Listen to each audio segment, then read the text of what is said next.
ഇത് മാസ് മോട്ടോഴ്സിൽ നിന്നാണ്. നമ്മുടെ ഹീറോയുടെ പഴയ മോഡൽ ഗ്ലാമർ FI വണ്ടിയാണ്. സ്റ്റാർട്ടിങ് കംപ്ലൈൻ്റ് ആയിട്ട് വന്നതാണ്. അപ്പോൾ നമ്മൾ കയറ്റി ചെക്ക് ചെയ്യുന്ന സമയത്ത് ഓൾറെഡി എൻ്റെ കംപ്ലൈൻറ്റ് ഇപ്പോൾ ഫസ്റ്റ് നമ്മൾ ചെക്ക് ചെയ്യുമ്പോൾ കംപ്ലൈൻറ്റ് കാണിക്കണമെന്ന് വെച്ചാൽ ഇതിനകത്ത് വന്ന ഫ്യൂൽ പമ്പ് വർക്കിംഗ് അല്ല. പമ്പ് വർക്ക് ചെയ്യുന്നതിൻ്റെ ശരിക്കും പറഞ്ഞാൽ അത് ഒരു അനക്കം പോലും ഇല്ല, അങ്ങനെ സ്റ്റക്കായ രീതിയിലാണ് നിൽക്കുന്നത് കേട്ടോ.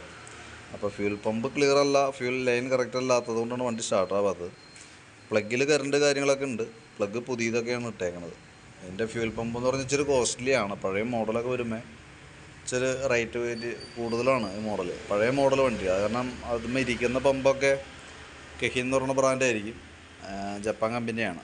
അപ്പോൾ ജപ്പാൻ പ്രോഡക്റ്റ് ആയതുകൊണ്ട് തന്നെ അന്യ കോസ്റ്റ്ലിയാണ് സംഭവം.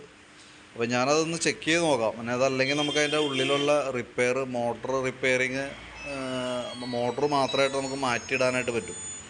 അതും ഈ പറഞ്ഞ രീതിയുടെ ഒരു 1500 രൂപ അടുത്തെങ്ങാണ്ട് അതിന് നമുക്ക് കോസ്റ്റ് വരുന്നുണ്ട്, ആ മോട്ടർ മാത്രം.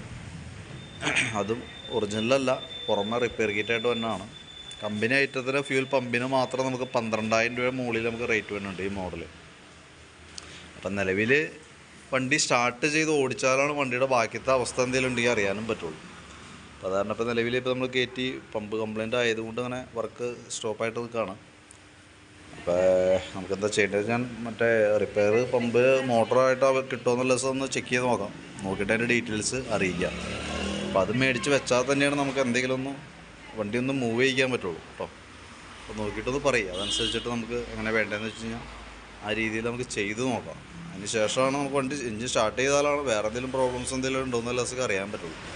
വണ്ടി ഇപ്പോൾ ഓടിക്കാൻ പറ്റാത്തതിൻ്റെ കാരണം ഇതാണ് കേട്ടോ. അപ്പോൾ നോക്കിയിട്ട് ഒന്ന് റിപ്ലൈ ഇട്ടാൽ മതി, നമ്മളതനുസരിച്ചിട്ട് ഒന്ന് മൂവ് ചെയ്തേക്കാം. ഓക്കെ.